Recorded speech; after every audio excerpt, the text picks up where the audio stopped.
자, 101페이지 보시겠습니다. 101페이지 보시면 그 박스 밑에 양가로 7번에 다른 제도와의 관계 있죠, 그죠? 이 다른 제도와의 관계가 또 좀 중요해요. 제가 이제 5줄이 되는데 모두 한번 읽어볼게요. 부동산 거래 신고를 하면 부동산 등기 특별조치법상에 거민이 의제된답니다. 거민이 의제된다는 것은 의제라는 말이 진짜는 아니지만 가짜지만 진짜처럼 대우해주겠다 이런 뜻이거든요. 그러면 그 말을 여기다 좀 대입해보면 거민은 실제로 받지는 않았지만 거민을 뭐 한 것으로 보겠다는 거예요.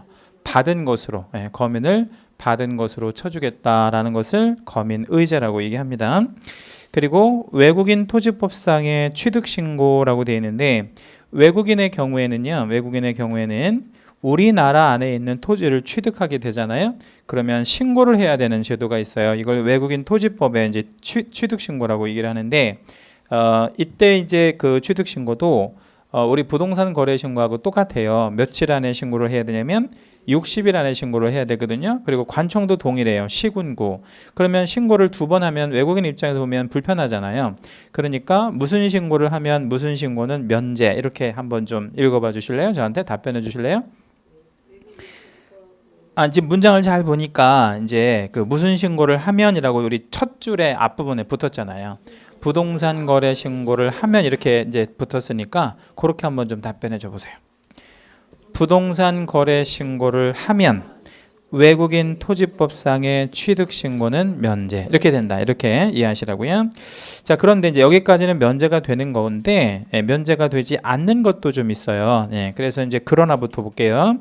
그러나 토지거래 허가구역 내에서 허가를 받았다 하더라도 부동산 거래 신고는 하여야 한대요. 그죠? 다시 허가를 받았어도 뭐는 해라고요? 신고는 하래. 그 이유는 뭐냐면 허가는 사전 허가라서 그 허가 받은 대로 계약을 했는지 모르기 때문에 신고를 하라는 뜻이고 의제나 면제되지 않는다는 뜻이고 농지의 경우 농지취득 자격증명원이 발급받았다 하더라도 부동산 거래 신고는 또 해야 한다라는 거예요. 무관하다라는 거는 해야 한다 이런 뜻이 되는 거죠. 자, 이것도 한번 좀 정리를 해봐 드릴게요. 아까 우리 전 시간에 번호가 9번까지 나갔죠? 9번까지 나가지 않았나요? 9번 나갔는데 9번. 8번 나갔으면 번호 잘못 나간 건데 9번 나간 거 맞죠? 자, 그러면 여기다 한번 적어 볼게요. 다른 제도와의 관계 한번 볼게요. 다른 제도와의 관계.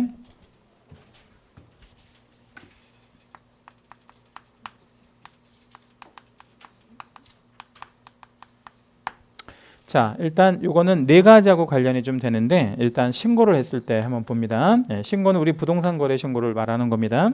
신고하면 일단 무엇을 받은 것으로 본다 그랬죠? 거민이 의제된다 그랬어요. 거민 의제라는 건 거민을 뭐 한 것으로 본다? 받은 것으로 본다. 두 번째, 역시 우리 신고를 하게 되면 외국인 토지 취득 신고를 면제해 준대요. 그렇죠? 자, 그러면 여기서 말하는 신고와 여기서 말하는 신고는 다른 신고죠.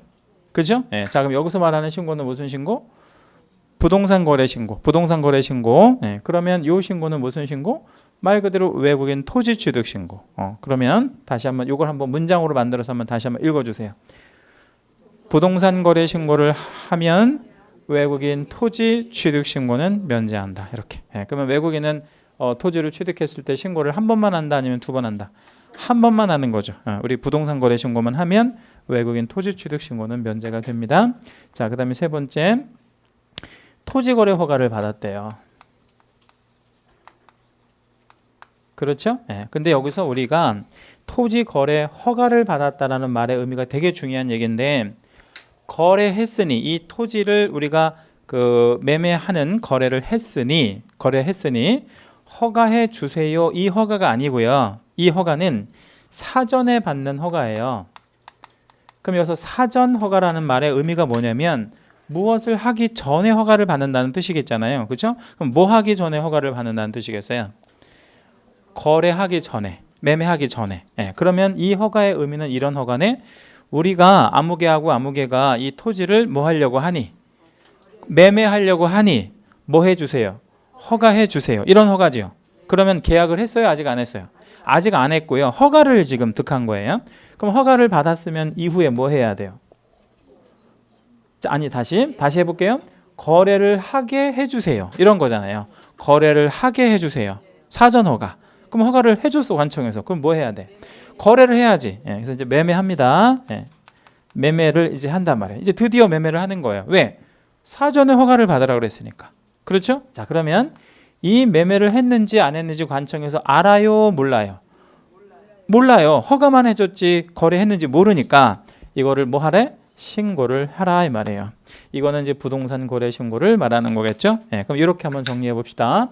이것도 문장을 한번 만들어 볼게요. 토지 거래 허가를 받았어도 토지 거래 허가를 받았어도 뭐는 해야 된다? 부동산 거래 신고는 해야 한다. 왜 해야 되느냐면 이거는 무슨 허가? 사전 허가. 허가 받은 대로 계약을 했는지 알 수가 없잖아요. 예, 그러니까 당연히 신고해야 된다. 이렇게 개념 잡으시라고요. 자, 마지막으로 하나 더 정리하면 농지 취득 자격 증명. 예, 이걸 이제 우리가 줄여서 농취증이라고 얘기하는데 정식 명칭을 한번 적어볼게요. 농지 취득 자격 증명을 받았는데 이걸 받았다 하더라도 뭐는 해야 되냐면 신고는 당연히 해야 합니다. 면제되지 않는다는 겁니다. 이건 왜 그런가를 한번 좀 보여드리면 이제 우리 농지법 아마 다음번에 아마 배우실 거예요. 이번에는 아마 농지법까지 아마 공법 시간이 진도가 나가기 좀 어려운데 이 농지 취득 자격 증명이라고 하는 게 농지를 우리 그 관할하는 시구 읍 면장에게서 받아요. 다시 한번 정리해 볼게요. 농지 취득 자격 증명은 어디에 가서 받는다고요? 시구읍 면에 가서 받아요. 그러면 우리가 자주 볼 수 있는 관청의 조합이 뭐 있죠? 자주 보는 관청의 조합이 뭐 있어? 시군구가 아니고 시구읍 면장한테 받는데 그러면 이거는 읍장하고 면장이 누구 대신에 나온 거예요? 자, 우리가 자주 보는 조합이 뭐였죠? 시군구. 근데 여기는 뭐라고 그랬어요? 시구 읍면. 누가 빠지고 누가 들어간 거야? 군수가 빠지고 읍장하고 면장이 빠졌잖아요. 근데 보통 농지는 어디에 많아요? 도시에 많아 아니면 시골에 많아? 시골에. 그러니까 읍이랑 면장한테 가서 받는 거니까 우리 신고는 어디 가서 하죠? 시군구에 가서 하는 거죠. 예, 그러니까 이 군에 가서 하는 게 신고고 농취증은 읍이랑 면에 가서 받는 거니까 사무를 주관하는 관청이 틀린 거예요. 예, 서로 다르다 이 말이야. 그래서 뭐를 받았어도 농취증을 받았어도 뭐는 해야 된다? 신고는 해야 된다. 이렇게 정리하시라고. 그렇죠? 예. 다시 한번 말씀드릴게요. 농지 취득 자격 증명을 받았어도 이건 시구 읍면에 가서 우리가 발급받는 거기 때문에 대부분 군에 가서 해야 되는 신고가 많기 때문에 요거 했어도 신고는 별개로 해야 한다라는 거. 이거 받았어도 신고는 해라. 이런 얘기가 된다는 거 알고 계시면 돼요. 여기까지가 이제 우리 부동산 거래 신고의 개관을 한번 다 봤고요. 나머지는 이제 그냥 눈으로 한번 보시면 될 것 같아요. 8번 한번 볼게요. 8번. 주택거래 신고 제도의 폐지라고 되어 있는데 이게 이제 올해죠, 올해 2015년 7월 24일자로 없어졌어요. 주택거래 신고 제도가. 네, 그래서 예전에는 이 주택거래 신고 제도가 있을 때 이 부동산 거래 신고 제도가 굉장히 복잡했었거든요. 이 주택거래 신고하고 이렇게 좀 엮어가지고 문제가 잘 나왔었는데 이게 없어졌기 때문에 올해 시험에는 요거하고 관련되어지는 것들 말고 다른 쪽에서 이제 문제 출제할 가능성이 많기 때문에 아까 우리 전 시간에서 지금까지 지금 정리해드린 게 10번까지 번호 나갔잖아요. 그 10번까지 번호 나간 거를 잘 이해하고 계셔야 돼요. 그래야 두 문제 맞출 수 있다는 겁니다. 아무튼 머릿속에 넣어놓으세요. 무슨 제도가 없어졌다고요? 주택거래 신고 제도는 없어졌다. 그게 만약에 시험 지문에 주택거래 신고 어쩌고 나오면 그건 무조건 틀린 지문으로 답을 하시면 돼. 그런 제도는 없어진 거기 때문에. 자, 그 다음에 9번 넘어갈게요. 뒷장.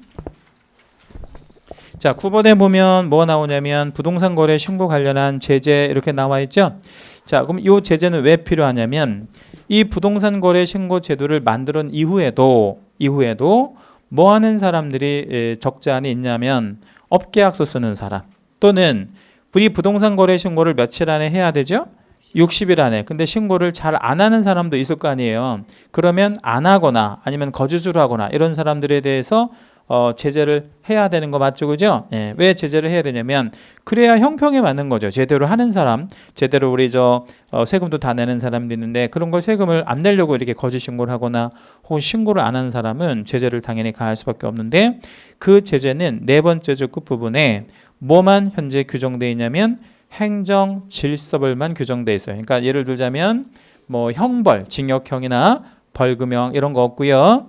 또 행정처분 뭐 이런 것도 따로 규정되어 있는 거 없고 그냥 질서벌. 다시 말씀드리면 과태료만 있더래. 그렇죠? 예, 종류는 네 가지 종류의 과태료가 있대요. 그래서 3,000, 취득세 3배, 취득가액의 100분의 5, 그리고 500 이렇게 네 가지 종류의 과태료가 있다라는 겁니다. 그럼 3,000짜리 과태료는 이런 겁니다. 예를 하나 좀 들어볼게요. 우리 실거래가가 7억인데요. 실거래가가 그러니까 시세라고 할게요. 시세가 7억인데 어떤 사람이 어떤 물건에 대한 거래를 한 14억 정도의 신고를 해버리는 거예요. 시세가 7억인데 14억 신고를 한 거예요. 그럼 이거는 거짓으로 한 거예요? 아니면 거짓은 아니에요? 아니면 몰라요? 세 가지 중에 거짓 신고예요? 아니면 거짓 신고가 아니에요? 아니면 알 수 없어요? 알 수 없는 거지. 무슨 특별한 사정이 있어서 이거를 두 배를 주고 샀을 수도 있잖아요. 그러니까 모르는 거잖아. 그럼 관청에서는 일단 그 대신 시세가 7억 나가니까 뭐는 해봐야 돼. 의심은 해봐야지. 그래서 이렇게 거래 신고 들어오면 일단은 이제 제대로 된 신고, 어떤 진실된 신고라고 봐줄 테니까 이걸 입증해라라는 어떤 증명을 요구해야 돼.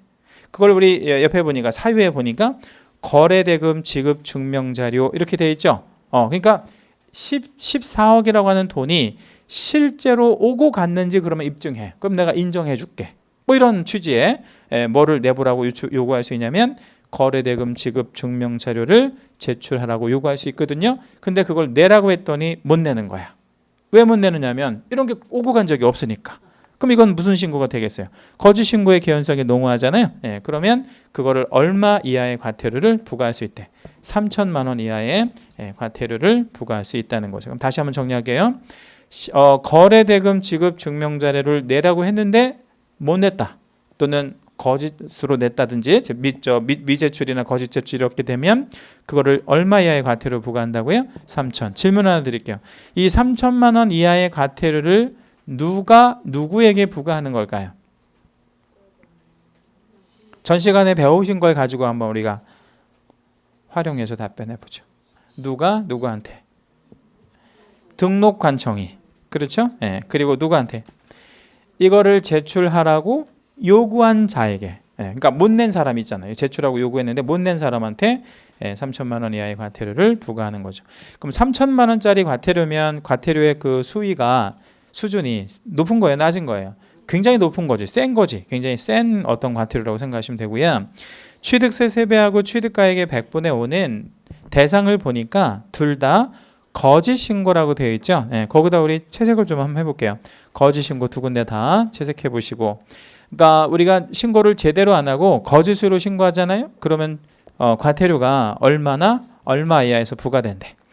취득세 3배 이하나 취득가액의 100분의 5 이하에서 부과될 수 있다는 겁니다. 그런데 똑같은 사유잖아요. 둘 다 거짓 신고 아닙니까? 그런데 언제는 취득세 3배고 언제는 취득가액의 100분의 5냐, 이 차이점만 좀 알고 계시면 되는데 사유 보니까 오른쪽 끝에 보니까 물건이 뭐냐에 따라서 다르네. 그렇죠? 물건이 토지와 건축물일 때는 취득세 3배 이하로 가고, 물건이 분양권이나 입주권일 때는 취득가액의 100분의 5 이하로 간다. 그 차이점은 뭐냐면 토지하고 건축물은 지금 등기할 수 있는 거예요, 없는 거예요? 있는 거지. 등기할 수 있으니까 등기할 때 우리 부과되는 세금이 무슨 세금이 있어요? 취득세. 그래서 취득세 3배 이하 이런 식으로 붙는 거예요. 근데 반대로 분양권하고 입주권은 등기할 수가 있어요, 없어요? 없어. 아직 물건이 없기 때문에. 그래서 이 분양권하고 입주권은 만약에 거짓 신고를 하더라도 취득세 어쩌고 이런 말 나오면 안 돼. 그럼 여기는 뭐라고 표현해야 돼? 취득가액의 100분의 5 이런 식으로 기억하시면 됩니다. 그리고 500짜리 과태료는요, 신고를 안 했을 때 무신고 또는 신고를 뭐 해야 되는데 안 한다고 거부한 사람도 무신고한 거죠. 또는 뭐 늦게 한 거, 지연 신고 같은 거 이런 것들을 전부 500만 원 이하의 과태료라고 이렇게 이해하시면 됩니다. 자, 여기까지가 이제 우리 부동산 거래 신고 제도에 대해서 보셨고요. 매년 2문제 정도 출제가 되기 때문에 잘 숙지하셔야 되고요. 이제 우리 4번 테마로 넘어가는데 4번 테마에 뭐라고 나와 있냐면 주택 및 상가 임대차 중개라고 되어 있죠, 그죠? 여기다 우리 별표를 3개만 좀 해주시고요.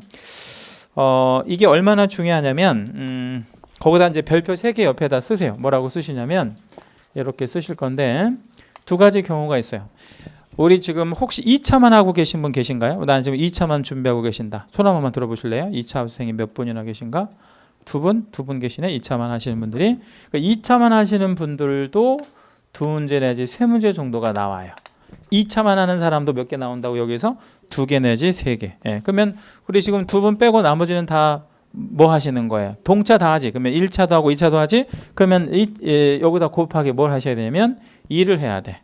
곱하기 2. 곱하기 2를 왜 하는 거예요? 1차에서도 똑같이 나와. 이 문제가. 그럼 다른 과목 어디에서 나오겠어요? 민법에서도 나오겠지. 그래서 민법에서도 2문제 내지 3문제, 우리 중개사법에서도 2문제 내지 3문제 정도가 출제되기 때문에 얘는 최소한 몇 개에서 최대 몇 개까지 나올 수 있다는 거야.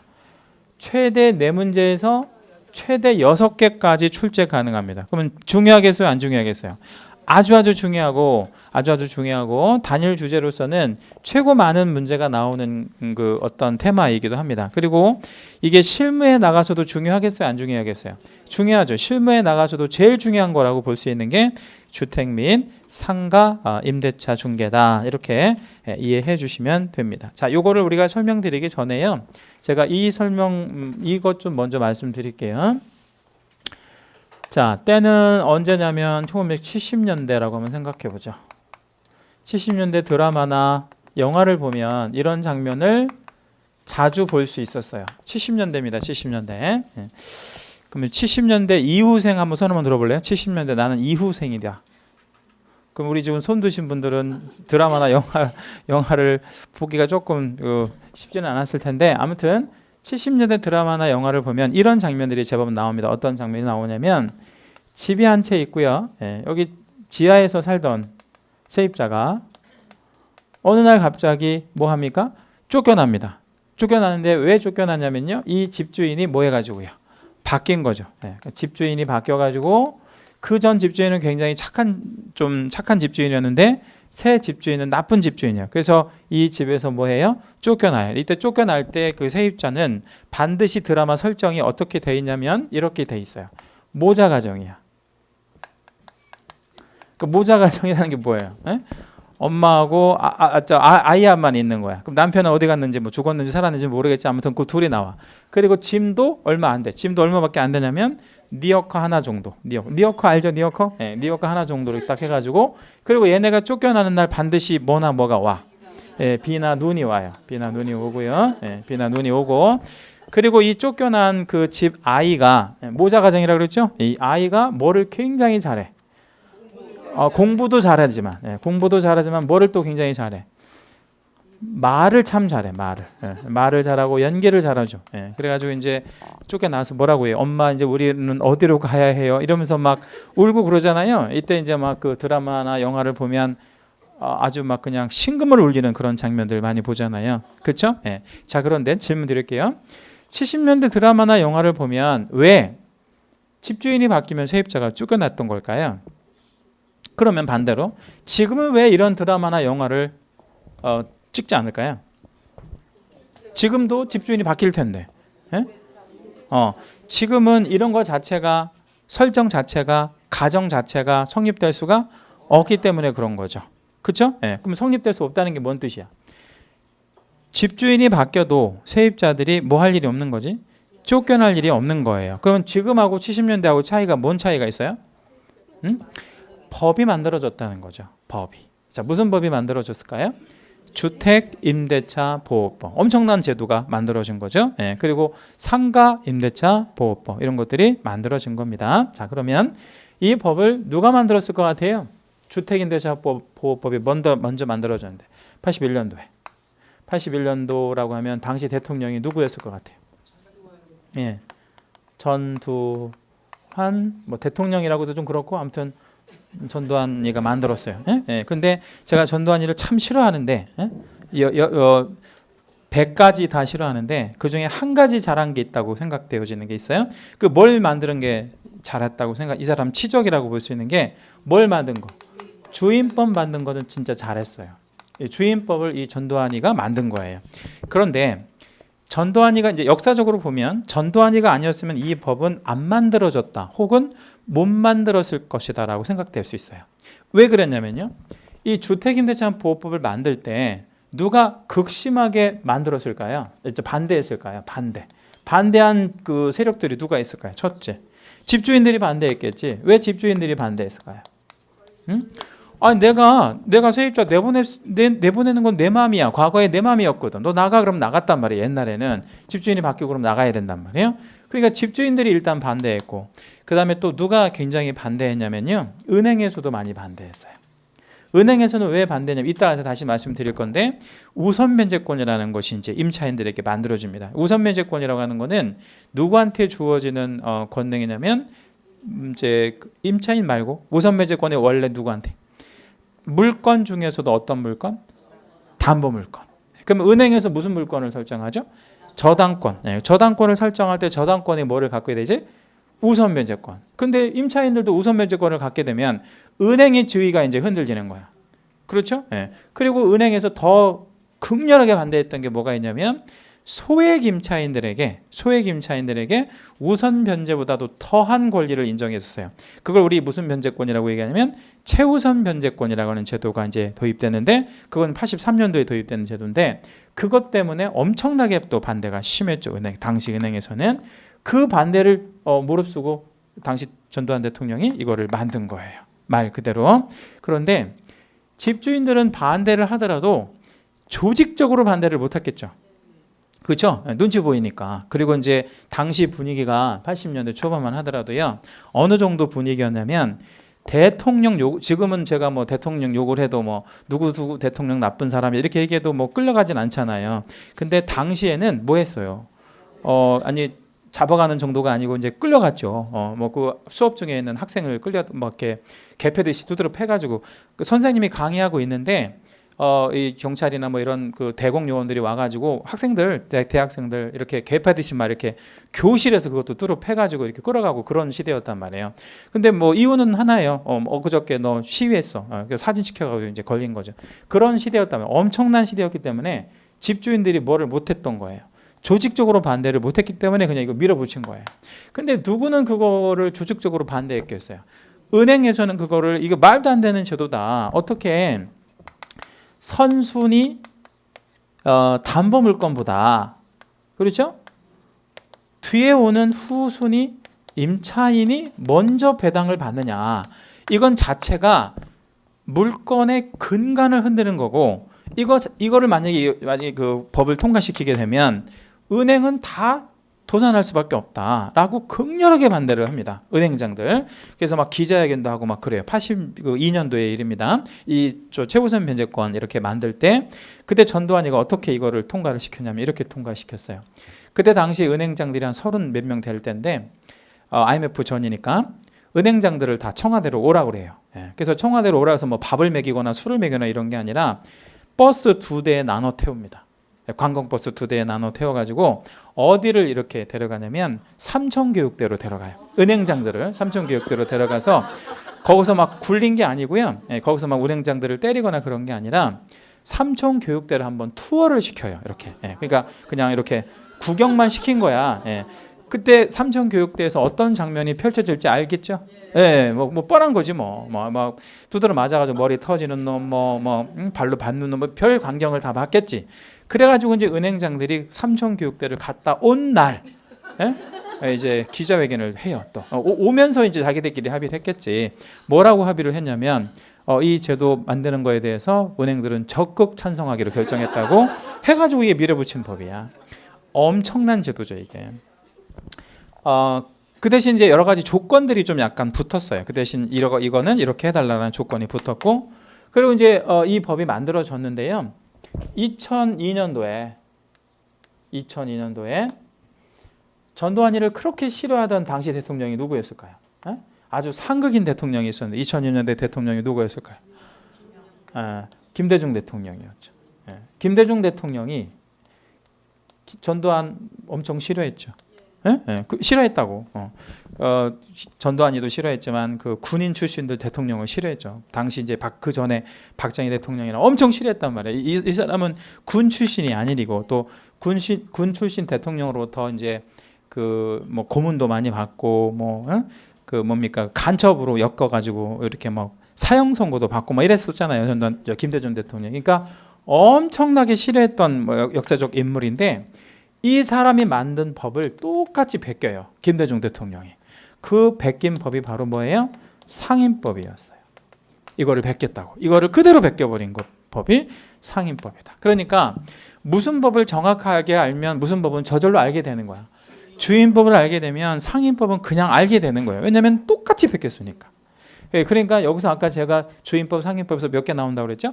2개 내지 3문제, 민법까지 말하면 3개 내지 6개가 나오는데 별로 공부할 게 없어. 뭐만 완벽하게 하면 돼. 주임법만. 그럼 상임법은 그냥 묻어가는 거야. 시험 범위가 동일하다라고 보시면 되고요. 이 상임법에서만 특별하게 있는 제도가 몇 개 있고 그것만 좀 정도 더 정리해 주시면 돼요.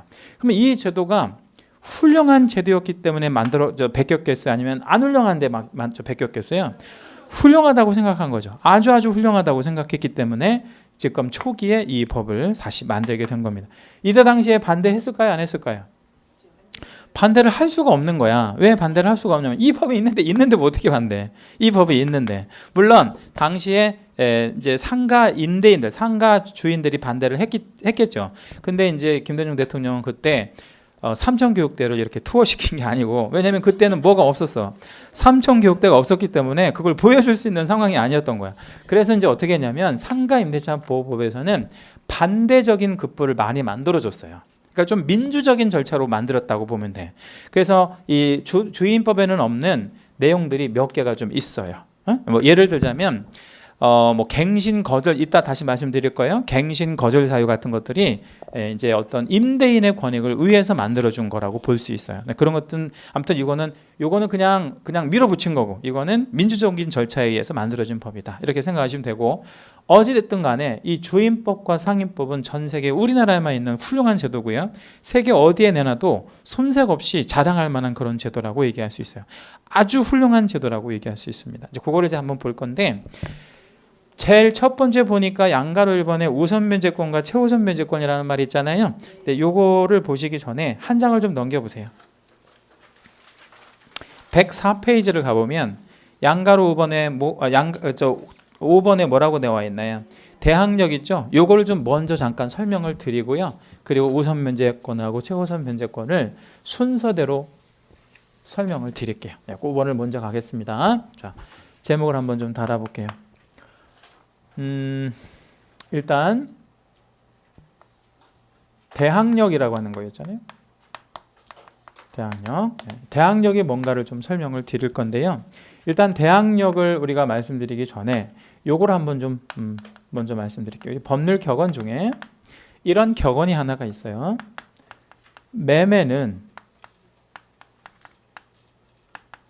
임대차를 깨뜨린다 라는 법률 격언이 있습니다. 자, 매매는 임대차를 깨뜨린다 이렇게 얘기를 하는데, 이 말의 의미가 뭐예요? 매매는 임대차를 깨뜨린다라는 말의 의미가 뭐예요?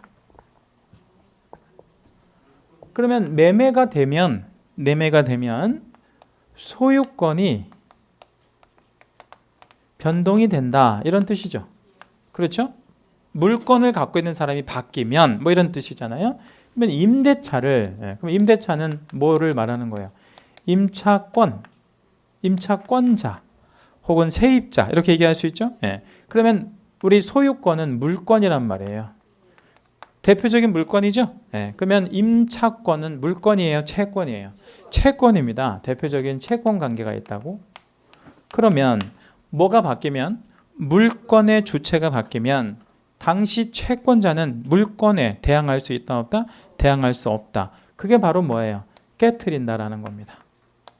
대항할 수 없다. 이런 얘기 되는 거죠. 이게 바로 대항력의 의미라는 겁니다. 그렇죠? 자, 그러면 볼게요. 매매가 되면 집주인이 바뀌면 그 전에 세입자는 뭐 되는 게 맞아요? 이 격언으로 말하면 대항할 수 없는 거. 그러니까 뭐 하는 게 맞는 거야? 쫓겨나는 게 맞다라는 겁니다. 이해됐죠? 네, 그러면 70년대 80년대 드라마나 영화가 왜 만들어진 거냐면 이 격언에 의해서 이 법리에 충실하게 만들어진 겁니다. 그렇죠? 네. 근데 지금은 왜 만들어지지 않냐면 그런 드라마나 영화가 이게 바뀌어 버렸다는 거예요. 자, 어떻게 바뀌었어요? 이제 뭐가 변동이 돼도요. 소유권이 변동이 돼도 뭐 있는 임차권자는, 대항력 있는 임차권자는 뭐요? 쫓겨나지 않는다. 다시 말씀드리면 대항할 수 있다라는 의미가 되는 거죠. 그죠? 자, 그러면 대항력의 의미를 한번 적어볼게요. 대항력의 의미. 자신의 권리를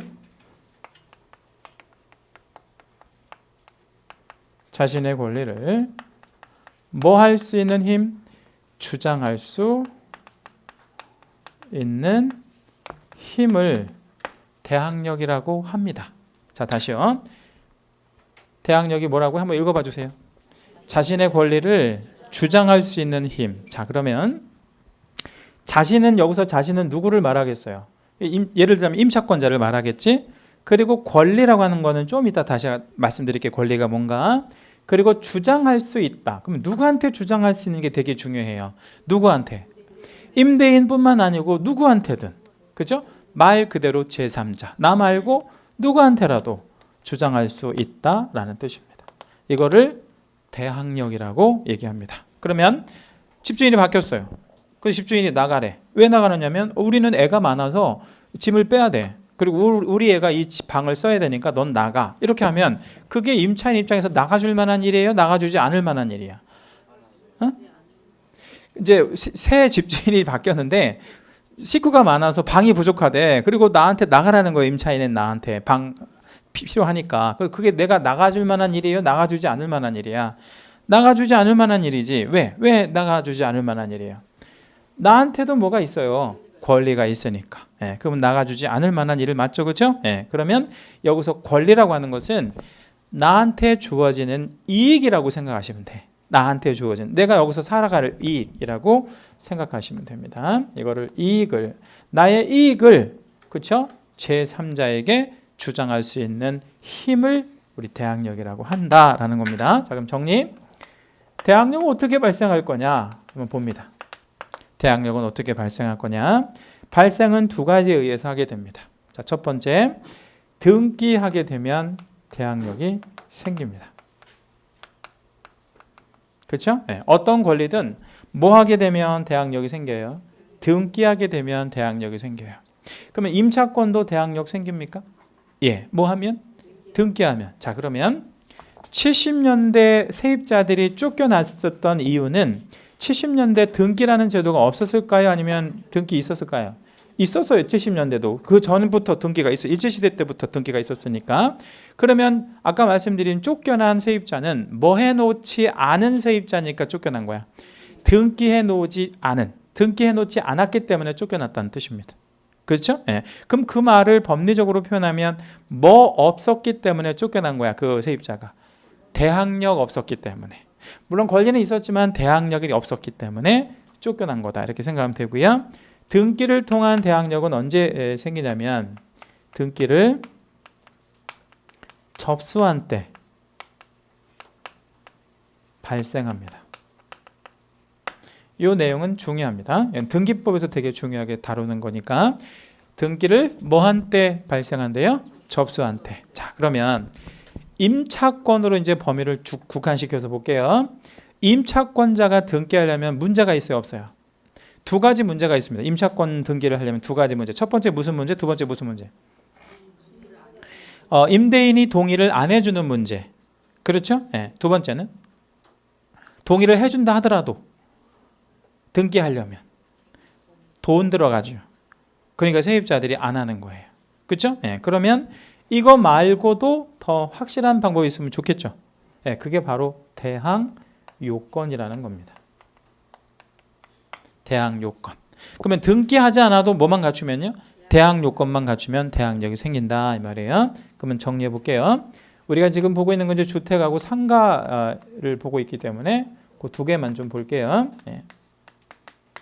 주택하고 상가에서의 대항 요건은 뭐 하지 않아도 대항력이 생겨나는 겁니까? 등기하지 않아도. 자, 그럼 하지 않아도 어떻게 대항 여기 생기는지 봅시다. 주택은 간단해요. 뭐 하고요? 뭐 하면 될까요? 상식으로 다 알고 계시잖아요. 뭐 하고 뭐? 전입신고 해야지.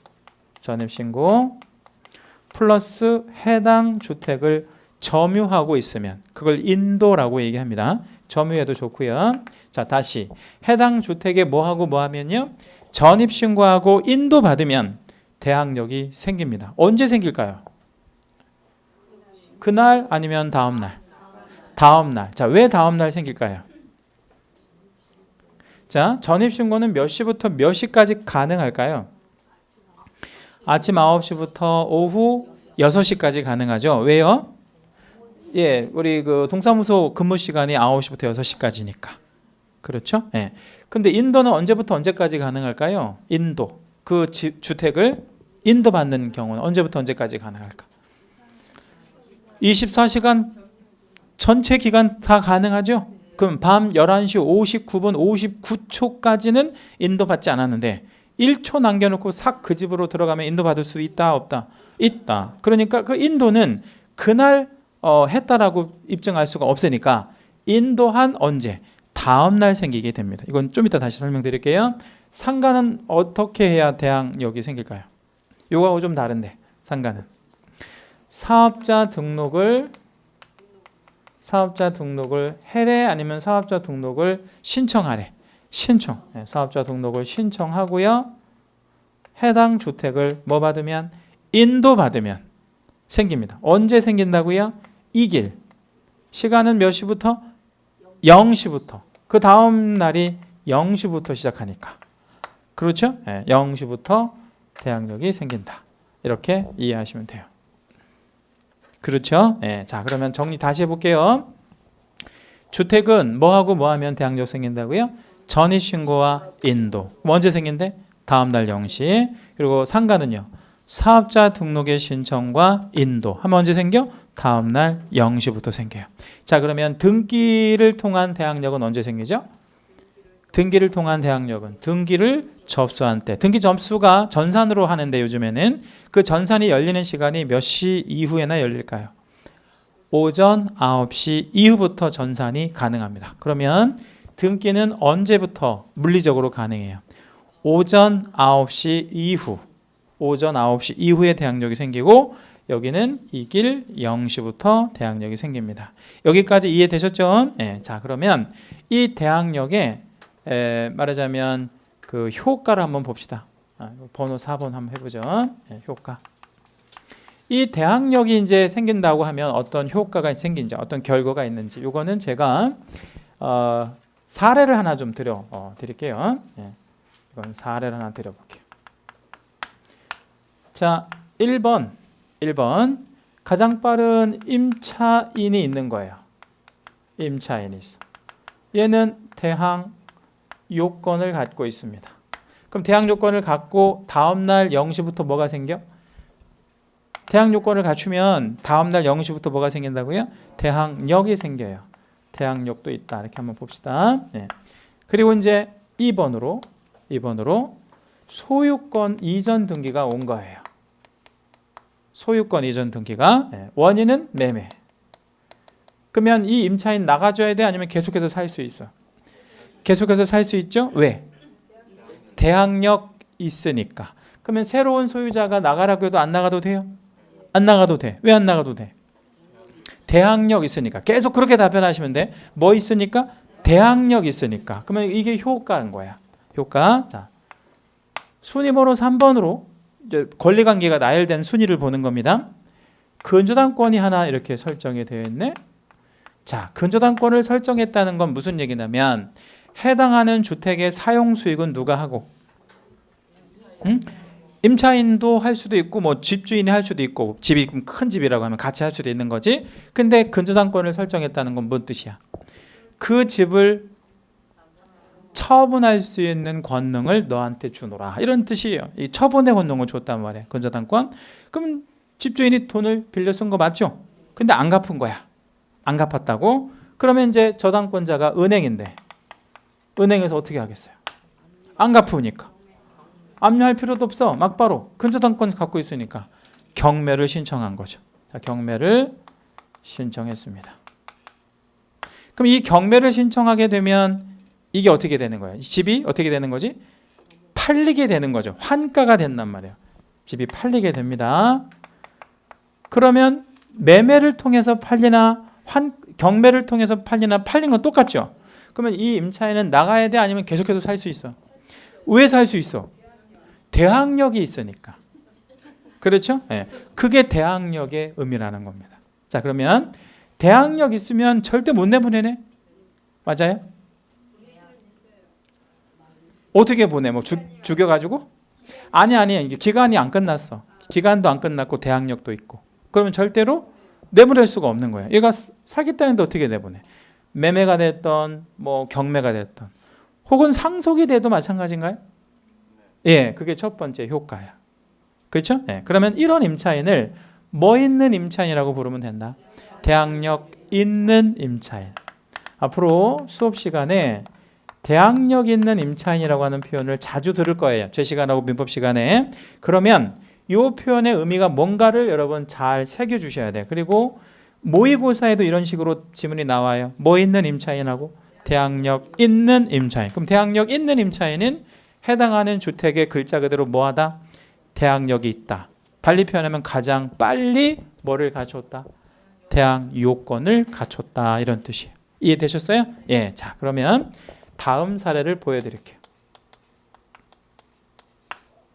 자, 1번으로요. 여기는 임차인이 있는 게 아니라 1번으로 근저당권이 있다고 칩시다. 그렇죠? 네, 물론 은행에서 잡았습니다. 2번으로요. 임차인이 있다고 가정해 봅시다. 얘는 무슨 요건을 갖췄냐면 대항 요건을 갖춘 거예요. 그러니까 이 사람은 뭐가 설정된 집에 들어간 거야. 저당권이 설정된 집에 전입신고하고 인도를 하고 있는 거예요. 이해됐죠? 예. 자, 그러면 대항력이 생겨 안 생겨? 생겨요. 언제 생겨? 다음날 0시에 생겨요. 그렇죠? 다음날 0시에 생기는데 제 얘기를 잘 들어보셔야 돼.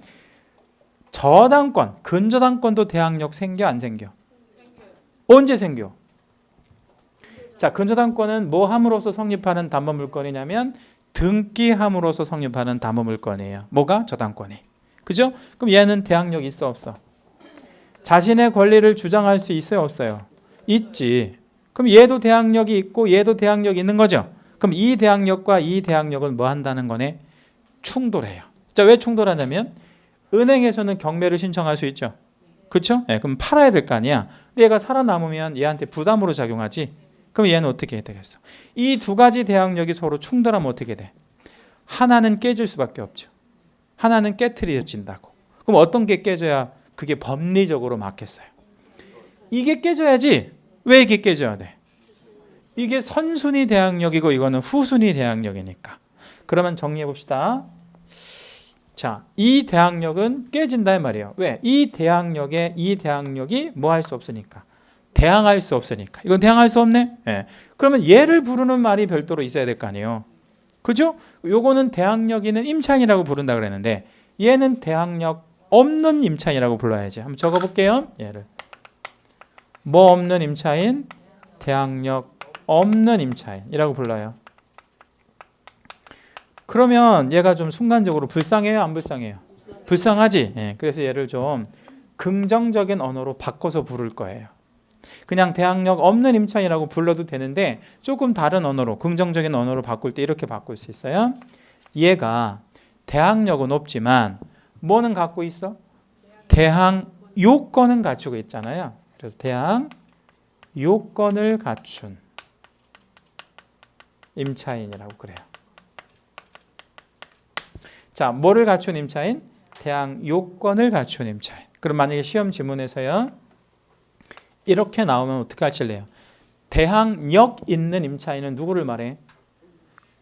가장 빠른, 말 그대로 대항력 있는. 근데 시험 지문에 대항 요건을 갖춘 임차인을 말하면 누구를 말해?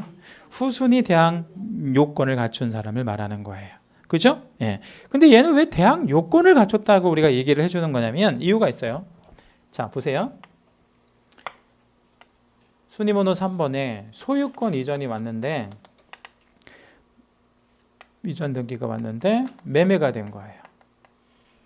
매매로 소유권자가 바뀐 거야. 자, 그럼 질문 드릴 테니까 잘 생각하시고 답변하셔야 돼. 여기서 새로운 소유자가 이 3번 등기로 소유권을 취득한 새로운 소유자가 2번 임차인을 내보낼 수 있다 없다? 얘 대항력 없으니까 얘를 내보낼 수 있다 없다? 없어요. 자, 왜 없어? 얘한테는 대항할 수 있거든. 그렇죠? 얘가 대항할 수 없는 건 누구한테만 대항할 수 없는 거야? 1번 근저당한테만 대항할 수 없는 거예요. 몇 번한테는 대항할 수 있어? 3번한테는 대항할 수 있다고. 그러니까 얘는 얘를 내보낼 수 없단 말이에요. 이해되시죠? 그래서 얘는 뭐를 갖춘이라 그래? 대항 요건은 갖췄어. 그래가지고 자기보다 후순위 권리한테는 주장할 수 있는 상태를 말하기도 해요. 얘가. 그렇죠? 또는 이 요건이 이런 의미이기도 해요. 2번 임차인이 몇 번을 갚아버려도 돼요. 2번 임차인이 몇 번을 갚아버려? 1번을 갚아버려. 이거를 대위변제라고 얘기합니다. 대위변제. 이걸 대위변제하면 몇 번이 지워져? 1번이 지워지면 나는 뭐가 생겨 이제? 대항력이 생기죠. 그래서 뭐는 갖췄다는 뜻이야. 요건은 갖췄다 이런 뜻이야. 이해됐죠? 네. 자, 그 다음에 여기서 4번으로 경매가 신청이 됐다고 칩시다. 경매는 당연히 누가 신청했겠어요? 1번 거주당이 신청했겠지. 그래서 팔렸단 말이에요. 환가. 그러면 2번 임차인은 나가야 돼? 아니면 계속 그 자리에 있어도 돼요? 자, 1번 근저당권이 경매를 신청한 겁니다. 자, 그러면 2번 임차인은 대항력을 주장할 수 있다 없다? 없다. 왜 주장할 수 없어? 1번이 경매 신청했으니까. 그때는 나가야 되는 거 맞죠? 네. 자, 그러면 지금 주택임대차보호법을 처음에 만들 때 대항력을 먼저 도입했거든요. 제일 먼저 도입한 제도가 대항력이야. 그러면 대항력은 누구만 보호한다는 걸 알 수 있어요? 가장 빠른 임차인만. 그렇죠? 얘만 보호하지. 그러면 누구는 보호하지 못하는 한계가 있네. 대항력 없는 임차인은 보호받지 못하는 한계가 있죠. 그렇죠? 자, 그러면 우리 임대차는 유상입니다. 유상이라고 돈을 지금 내고 한다고. 그리고 우리나라 사람들은 지금이야 월세를 많이 살지만 옛날에는 월세가 거의 없었죠. 그럼 옛날에 어떻게 살았어? 전세. 네. 그럼 이 전세 보증금은 받고 빠져야 돼? 아니면 그냥 빠져야 돼?